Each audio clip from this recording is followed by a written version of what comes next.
ఓకేనండి, ఈరోజైతే శుక్రవారం ములక్కాయ పప్పుచారు అయితే చేస్తుందండి.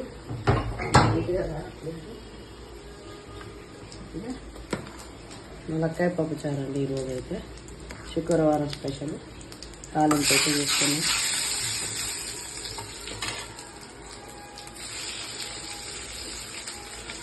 ఎల్లిపాయలు అయితే భలే వాసన వస్తుందండి పప్పుచారు అయితే.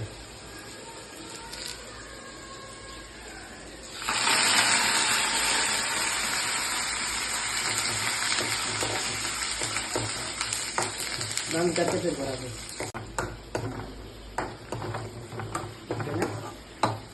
పప్పు తాలింపు అయితే మంచిగా వెళ్ళండి.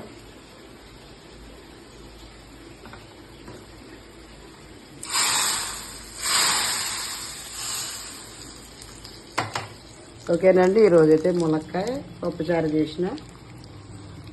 మా వీడియో నచ్చితే లైక్ షేర్ ప్లీజ్ సబ్స్క్రైబ్.